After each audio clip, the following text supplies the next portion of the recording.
Hello, my friend. You are listening to TiPod, and today we are joined by Dr. Ashley Adams. Look, this episode is going to be so fantastic because Ashley is a writer, speaker, and career development strategist who thrives at the intersection of personal, professional, and community development among women. I mean, holy cow, it's already so good. So she has worked in corporate, nonprofit, and educational leadership for nearly 15 years and currently is serving as a senior level administrator and professor, in the College of Education at a large research university in the Northeast.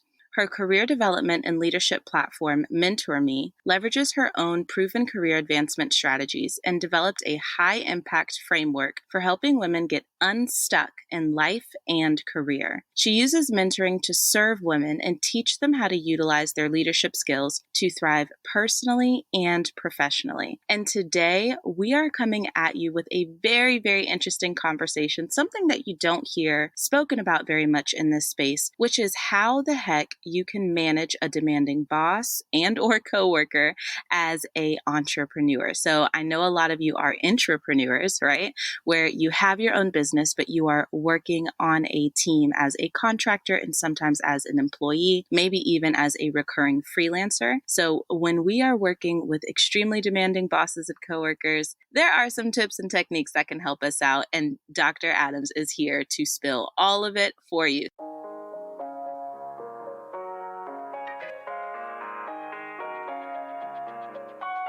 Hi there. Thanks for tuning in to TiPod, a podcast crafted by Tiana Tai to help you purify your purpose in business, love, and life.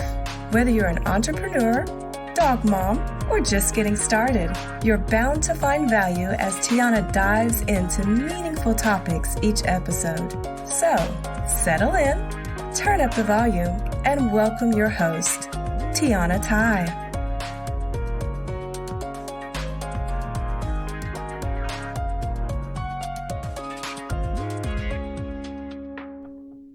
I've got to take just a quick second to ask you for a serious bit of support.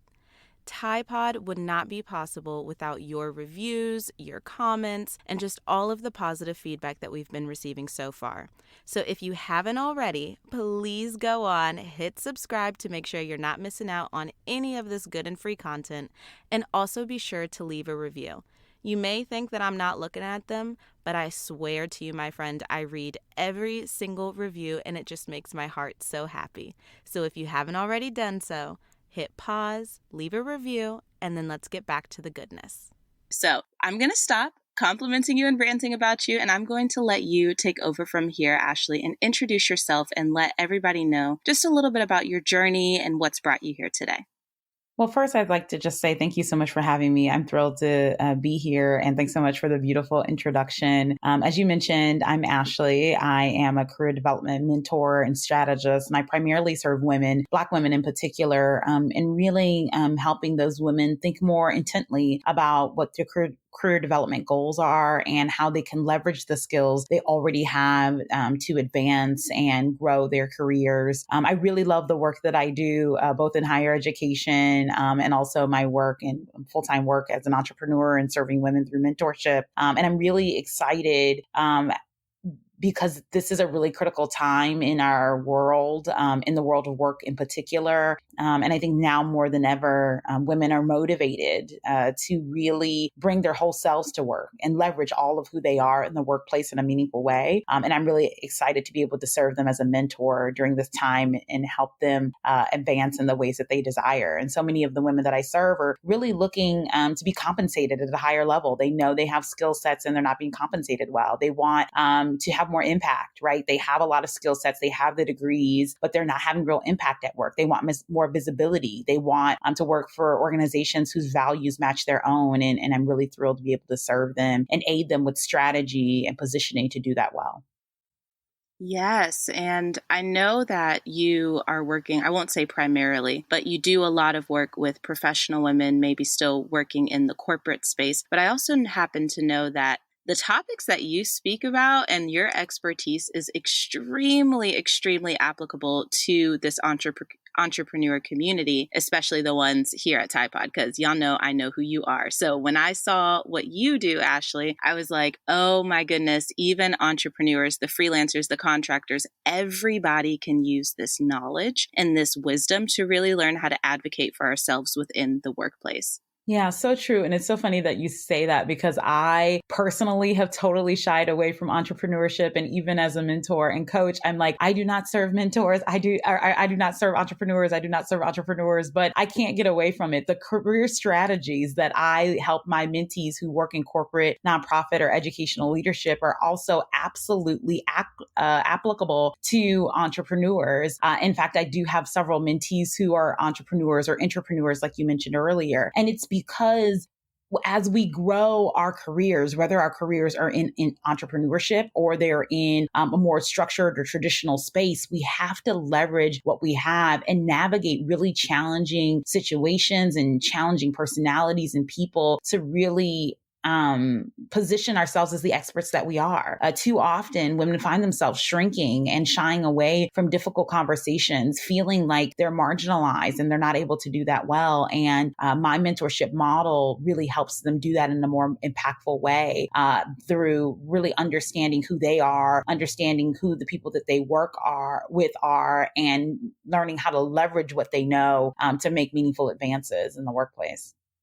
Oh, I love that. And just to piggyback off what you're saying, like I totally understand, especially as a woman, as an entrepreneur, and I don't know that you know this about me, but I come from a background in corporate consulting with Fortune 500 healthcare and pharma companies, which is a very white male dominated industry, just to be frank about it. So yeah, that was an experience and continues to be a learning experience in and of itself. But I'm curious from your perspective, right? Just on kind of the power dynamic, I think that would be a really good place to start. When people have a demanding boss, right? So again, for you who's listening, it doesn't matter necessarily, and we'll get into the nuances, but it may not matter whether you are a full-time employee, a part-time employee, a contractor, a recurring freelancer, an entrepreneur, all of the classifications. But we all tend to answer to somebody at the end of the day. So what do you say to people who do have that very demanding boss and kind of a difficult working relationship because of it?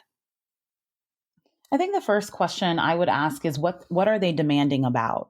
So the strategies that I use in my mentorship with women is a management strategy called Managing Up. And it's really about leveraging and understanding your supervisor in a meaningful way so that you can manage or lead them down a path that will support the organizational goals, but also support your own career development. And so the first strategy in Managing Up is to really understand who your boss is, what makes them tick. And you're right, it doesn't matter if you're an entrepreneur or entrepreneur, you're mid-level, senior level, professional, a contractor, you have someone that you report to. And so you need to understand what they are demanding about. I often say that most bosses, supervisors, even if your boss is the client, right, they want to know the numbers, right? They're quantitative. They want to know the percent increases. They want to know how much money they spent, how much money they saved, what the conversion is, what the engagement is, the rate, the percentages, right? You need to understand what they are demanding about. Some supervisors and leaders are always demanding about the relationships. How is the team feeling?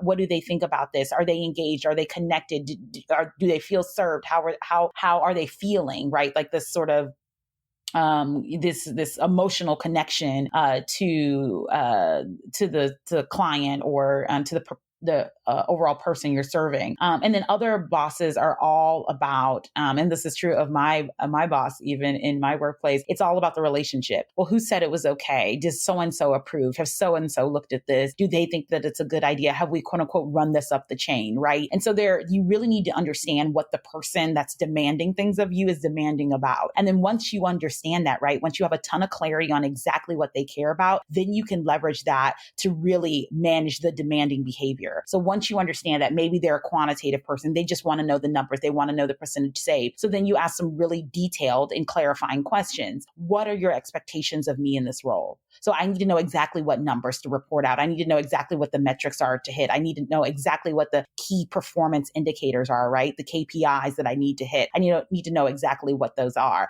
And I need to know not only what you want from me, but I also need to know what exceptional looks like. So not just what the baseline is, but I know the women that I work with, and I imagine your listeners, Ty, are really people who are high achievers, right? They are absolutely wanting to do exceptional work. So we have to get to know what exceptional looks like for our organization. From there, then you share what your expectations are. Given what your expectations are, Supervisor X, this is what I'm going to need from you to be successful. I'm going to need a bigger budget. I'm going to need a bigger travel allowance. I'm going to need an admin assistant. I'm going to need 4 more people on my team. I'm going to need an extra $100,000 to complete this project, whatever that is.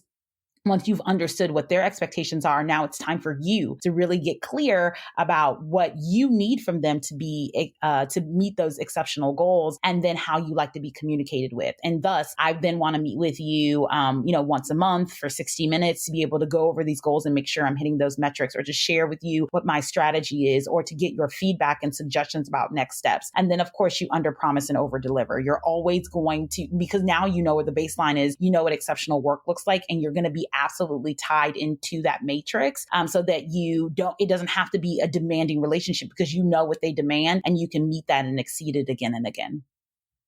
Oh my goodness.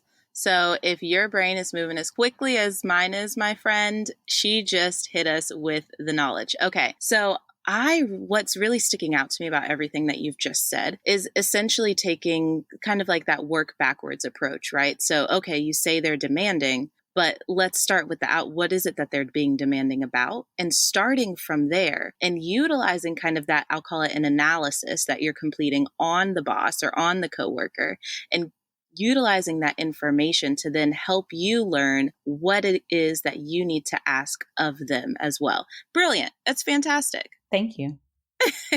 So whenever you are mentoring or coaching around this topic, what are some of the, I'll call it objections, right? So you can say all that and it sounds fantastic. And I just said it was brilliant because it just so happens to be. But let's be honest, sometimes someone may be listening to this and they're like, it's not that easy, Ashley. So what are some of the common objections or maybe even challenges that people are still kind of wary about?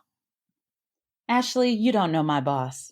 Ashley, I have tried this with my boss already. It doesn't work for them. Ashley, my boss is too busy to meet with me, so I never have an opportunity to get their feedback again and again. Ashley, my boss will not tell me what exceptional looks like. I know what the baseline is. Obviously, I have a copy of my job description, but I have no idea what they really want and what exceptional work looks like. And every time I tell my mentees, go back to the framework. It works, Ty, if you work it. If you work it like I tell you to work it, it absolutely works. And don't get me wrong, it is not easy. It is very challenging. Even with my nearly 15 years of experiences 2 years ago, I almost quit my job when I had a supervisory change. And I was like, I'm not dealing with it. I don't want to deal with her. I don't want to deal with what the implications might be. But then I had to remember that I have a framework. I do this. I literally teach it to other people. I had to lean in, right? I had to really do the work. And it is so hard. I think oftentimes one of the biggest objections is, well, Ashley, I don't want to have to get to know my boss. I don't want to have to spend time with them, get to know about their kids and know what they drink after work. And I'm not suggesting that. People who work with me in my more traditional work will tell you that I am probably one of the most private people as it relates to separation between my work and my life. However, I am intentional about being the type of leader that can be managed, right? Like I am often managed up by my staff, and I manage my supervisor. And it's on purpose. And so I encourage you to really lean into this strategy. It absolutely works if you work it. I have heard every excuse, and we're always going back to the framework. Obviously, my role as a mentor, just beyond listening to the strategy, is that I work with you to really work on the nuances of your specific boss. We sit down and mentor me strategy sessions and really work through that and exactly like what it's going to look like in your industry with your supervisor. There are lots of nuances to it, but that framework is solid. And I think that where the biggest place where people often get hung up is that they maybe know what their supervisor expects of them, but they haven't shared any expectations the other way. And so it's like they have all these lofty goals. They want me to do all of these things and I just don't have the resources. Have you let them know that you don't have the resources? And have you told them that I unfortunately can't meet these goals given the current resources? Because if that's the case and you've had that really critical conversation, and if they were brave enough, right, to just tell you, oh, actually, we can't give you those resources, then it's time for you to really be mentored by me because it's time for a career transition, right? Like we really need to move on to another contract, another employer, another industry, another client. But if in working the framework, the employer or right, the client, the customer, the contractee drops out, then that's where we need to make a pivot. I love that. And I love that you didn't shy away from the fact that it's a hard conversation to have sometimes. Yeah, absolutely. And I think that we're not taught to ask what exceptional work looks like. And even there are some employers who like have like these metrics, these rating systems, like, below average and exceptional, but no one ever tells you what you're supposed to do to get exceptional. It's all nebulous. They'll know it when they see it. No more. You need to ask your supervisor, your manager, the person who's leading the contract, what does exceptional work looks like? You can let them know that you can anticipate that I'll be doing exceptional work. And I need to know what your definition for that is so that I can meet those expectations. And then here's what I'll need from you to do that. Absolutely. And I'm just reflecting on, just because I'm so heavily invested in the entrepreneur space. So just to be completely frank, look, we keep it real here, it's actually not rare, but I'm very, very impressed when I get met with a new business owner that does have KPIs in place proactively. That's honestly something that I tend to come in and help leaders with in their first couple of years of operation.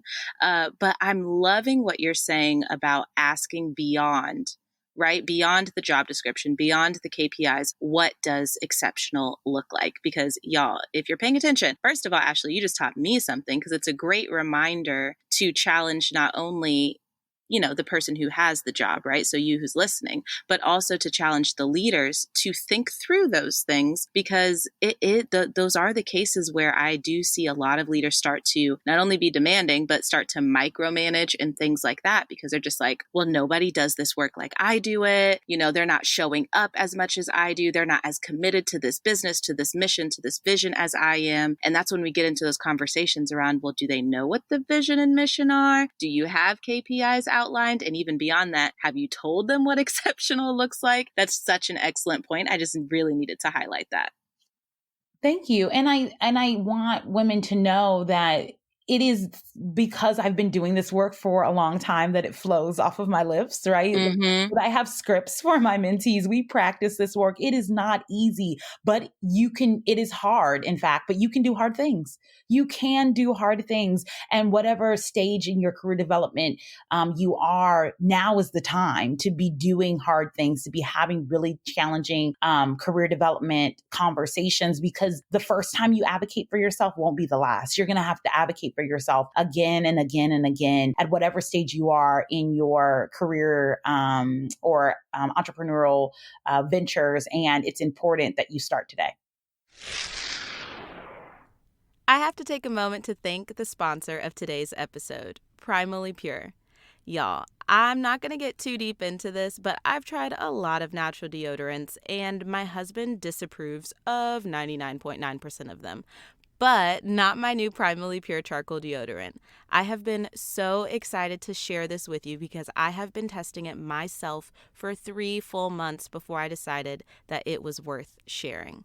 This is absolutely my hands down favorite natural deodorant, and I've tried at least 5 or 6 brands by now. And even better, it can be your new favorite too. You can get your next order for 10% off by using the code Tiana10. That's right, TIANNA10, and you're on your way to your new favorite deodorant. And hopefully your significant other will approve of this one. Yes. So I hear you when you say you have scripts and this is something that you actively, coach and practice with your mentees. But I'm wondering if you would be willing to give the Tide Pod audience just a little taste. And I will say maybe even just maybe an option about how to even initiate the conversation. So not the whole shebang. I know they got to work with you for that. But do you have any tips around how to open up the conversation or different techniques that you've seen be very successful? Absolutely. It goes like this. Hi, Siobhan. I'd like to meet with you next month for at least 60 minutes to talk about my career development. I want to get some clarification on what my goals are over the next 9 months. I've outlined a framework, but I want to get your feedback on that. And I also want to share what I anticipate needing to meet those goals. I look forward to speaking with you soon. Thanks, Ashley. Why you make that sound so easy? And in fact, like that's free. That's the script. There you go. And actually the whole framework that I talked about before, that Mentor Me framework, that is also a script. Like that is the framework. Obviously we get into a little bit more detail when we work together, but like that's it. And like, again, it does sound simple coming off my lips, but it's going to take your practice, right? It's going to take you putting your boss's name in there. It's going to, maybe for your boss, you have to go to their admin first, or, maybe it needs to be next week, not next month, right? But it's a framework. And I promise you that it works if you work it. I have helped my mentees deal with the most demanding, the most overbearing, the most busy, the most aloof bosses ever. But just like they can manage poor performers, you can manage up. You can manage up your poor performing boss. And this is how. I love it. You can manage up your poor performing boss. I will be, again, totally transparent with you, Ashley. The amount of DMs, and I always keep this totally confidential. No one will ever hear me sharing a name or anything of that nature, but I receive a ton of messages from, in this space in particular, online business managers, virtual assistants, executive assistants, the people on the team, the boots on the ground, where they're like, oh my God, you help leaders, you help these CEOs with these skills, please. And then they will give me all of the information around all of this. So you, my friend, the one that's been sliding into my DMs, listen to this woman's words. You can manage up poor performance in your own boss. That was fantastic. Thank you. Alrighty, so you did just give us kind of not the sneak peek, you gave us the script for at least how to open up this conversation. But I am super curious because you have been around the block, so I would love to hear some of the bigger mistakes, right? Like, let's be honest here. So whenever we are having difficult conversations, I know we can trip over words, we can do all sorts of stuff, but I want to hear some of the biggest mistakes so that our listeners can try their best to avoid them. I think the biggest mistake in general in career development and in having difficult conversations is complacency and fear. So you've been working there for 4 years. They don't require a lot of you. You don't require a lot of yourself. The pay is decent. Nobody's bothering you. And so you don't manage up, they don't manage you, and you're having very little impact and doing very little meaningful work. But like, hey, a job is a job. And in this economy, like, what more can you ask for? Wrong, but understandable, right? There's a lot of fear and there's a lot of complacency there. I think the other challenge, and I wouldn't even call it a mistake, but the other challenge is that I've already tried that. Right. So it's true. And I want to sort of speak this out loud, that particularly for Black women, who is my primary audience, white supremacy reigns, and things like imposter syndrome and fear are symptoms of white supremacy. And it's designed this way. Particularly the world of work, corporate, nonprofit, and educational leadership was never designed for us. And so it is these spaces where we often feel like we don't belong, and we feel like we don't have enough. There's a lot of self-doubt and self-questioning, but it's designed like that. It's designed to have you questioning. And so I want you to know that that's real, and that fear and anxiety and doubt are quote unquote normal. Like, you're not the only one. And it's set up like that. But there are strategies to move right through that. You can't move around it. You can't make it disappear. There's going to be no self mantra or affirmation that makes it go away, but you can move through it. And the mistake is not moving through it. The mistake is staying stuck.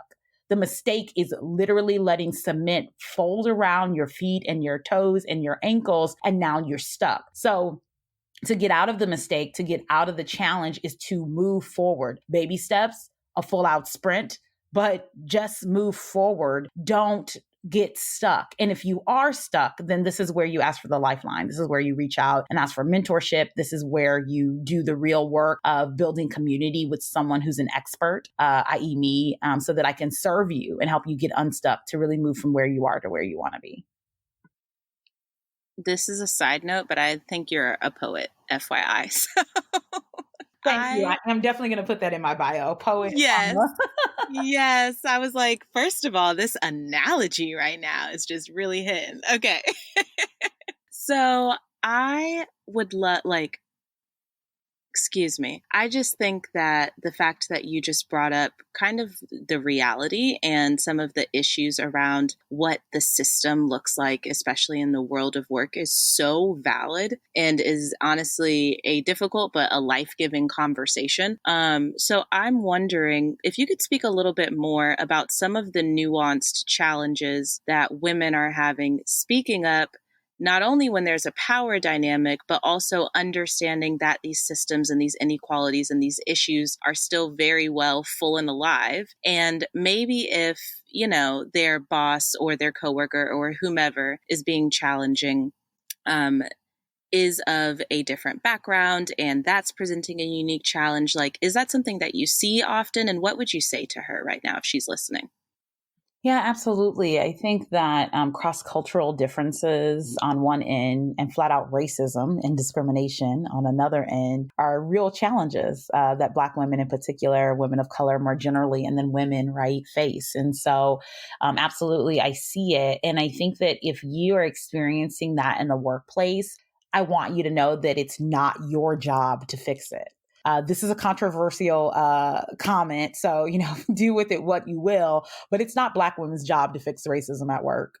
And I'm not signing up any sister of mine to be going around joining every diversity committee and joining every, round table to help white people figure out something that they created. What I want you to do instead is to lean into what are you good at? Where can you have the most impact? Where can you serve? How can you leverage your existing skill sets to get where you want out of your career? Can you do those things in this organization? If not, how can we move you to an organization where you can do them and whose values are aligned with your own, right? There will never be an organization where all of the values match. Even in my business, sometimes I'm like, well, I don't really like the way that's happening. And then I forget, girl, you in charge. But even in entrepreneurship, all the values will not align. But there should be, more synergy than less, right? And so even if you thought that entrepreneurship was going to save you, girl, it's not. You have to lean into what you're good at. And so what I like to call this is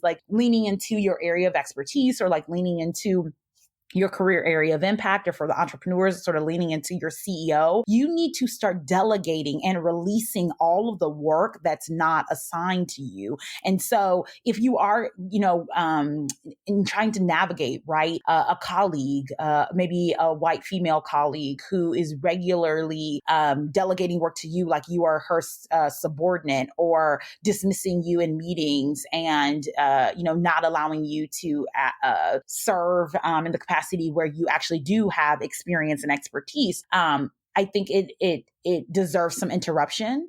So you might say, Megan, I think, so let me rephrase. Megan, previously you interrupted me, so I'm going to speak up again to share X, Y, and Z. Right? Some interruption. I like to leverage, right? So I will often share with a colleague, a supervisor, someone else on the team, hey, I have something important to share today. And in past, I've often gotten interrupted. I'm going to ask that you be an ally today. And if you see that happening, that you help me pause the conversation so that I can advance these ideals. If it's with a supervisor, of course, I'm going to recommend that you manage up. And if it's with a subordinate, then you sort of manage up in the reverse, which is just managing. But then you just really get clear about what your expectations are. For example, on my staff, even though, my unit isn't related to equity or justice in any way, all of my staff have equity and justice related goals as a part of their annual performance. Why is that? Because I value equity and justice and they put me in charge. So since you put me in charge, everyone's going to do something related to equity and justice. It's a part of all of our jobs. It's a part of being and living in a better world. And so it really is about like leaning into your area of expertise, leaning into your career area of impact, leaning into what you're good at, delegating and even sometimes dismissing other things so that you can have real impact where you must, and then leveraging the other part and allies to advance in other ways that are meaningful. The point that you just made about allies, that's really very much sticking out to me. I know that particularly in this space with a lot of these businesses, and honestly, this is actually everybody because it's 2020 and coronavirus is a thing. So most of us are virtual at this point. But a lot of our listeners run primarily virtual businesses. So even in these Zoom meetings, like interruptions are real, not feeling heard is real. Having even just if the CEO, the leader themselves is kind of running the entire meeting, but maybe you had something to say and you're not quite sure how to speak up. All of these things are very real. So I love just the practical advice that you just gave around how to just, grab an ally, have somebody who could help make space in the conversation for you or manage up, like you said. That's very, very useful information. I'm glad. And let me know if you use it. Feel free to DM me like, hey, Ashley, I listened. I used it. It worked. It didn't work. Help me, girl. I want to know. I want to see the application. Apply.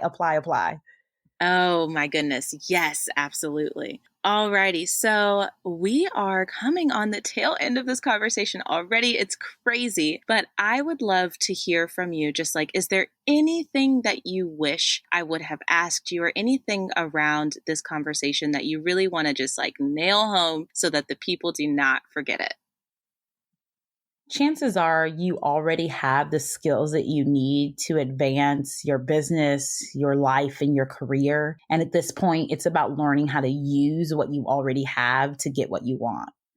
Too often, women in particular are credential seekers. They are looking for another piece of paper, another training, another workshop, another book to teach them something. But I want you to use what you already have. You already took a training that you're not leveraging. You already have a degree that you're still paying for and you're not using. I want you to use what you have to get what you want. And then you can get another certification, another degree, another credential. But I want you to lean into what you already have. And if you need help with that, let me mentor you.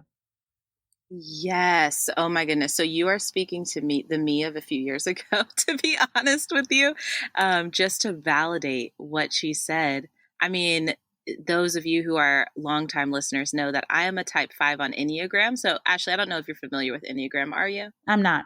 Okay, so simply put, there are 9 types, and the type that I am, it's another personality dimension, much like any other, except it's different, but it is a personality dimension. And they call us like the experts, the objective observers, that type of person.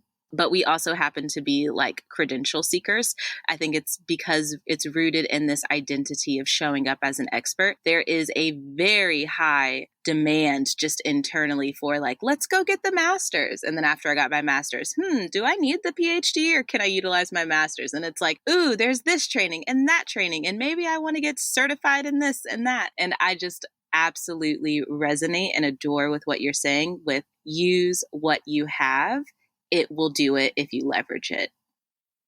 Indeed. And that does, I'm a whole woman with a PhD, right? Like I can't tell anyone don't go get a credential. Right. But what I want to do, help you do is to teach you how to use the one that you have to get the one that you want paid for, or, to be able to actually utilize the one that you want. I just don't want you to stay stuck credential seeking, but not taking real and meaningful action toward the advancement of your life and career. Yes, just take the action. Oh my goodness, this is so good. So Ashley, can you please share with the Tide Pod audience, like if anything is coming up for you, or at least where they can find you, connect with you, and potentially even get mentored by you, my friend? Absolutely. So you want to check out my website. It's mentor-me.org. That's mentor-me.org. That's going to be the best way for you to get to know me better, get to know the Mentor Me brand better, and schedule a 20-minute one-on-one mentor moment session. That's an opportunity for us to get to know one another better and just really help me better understand how I can best serve you as a mentor. You can also follow me on social. I am so much fun on Instagram. I am hilarious. It's Instagram.com/Ashley Ashire. Ashire is my middle name. So it's ASHLEYASSHIRE. And it's the same on Instagram, Twitter, and on YouTube. So definitely check me out on all three of those platforms. I'm regularly posting and engaging on all three. And I'm so looking forward to connecting with your audience, Ty. Yes. Ooh, and we have a YouTube. That just made me very excited. Yes, I've actually been getting into vlogging. So I think that one of the things that I'm really intentional about and sort of recognize is that they've long told Black women we can't have it all. We can't have love and a successful career and friends and family. And every girlfriend show about Black women perpetuates the said stereotype. And so in addition to my career development, mentoring, and sharing strategies on YouTube, I vlog. So I just talk about my regular everyday work, which a lot of times these days looks like me sitting behind my MacBook, but and being in and out of Zoom meetings. But it really is good for you to see me interact with my 6 younger siblings and help Pax with his homework, or, talk to my boyfriend about his work, or, mentor a mentee, or make dinner, or go on a photo shoot for a brand campaign. So like whatever that looks like. And I'm really excited to be able to share more of that, my everyday life with my audience as well. Oh, yes. We love the behind the scenes stuff. So I am sure everybody will be checking that out. So thank you, thank you, thank you. I really think just in such a short amount of time, you gave so much information, and information that everybody can really take action on, like you said, quickly. I won't say easily. It's simple. It may not be easy, but like she said, you can do hard things. So thank you for joining us here on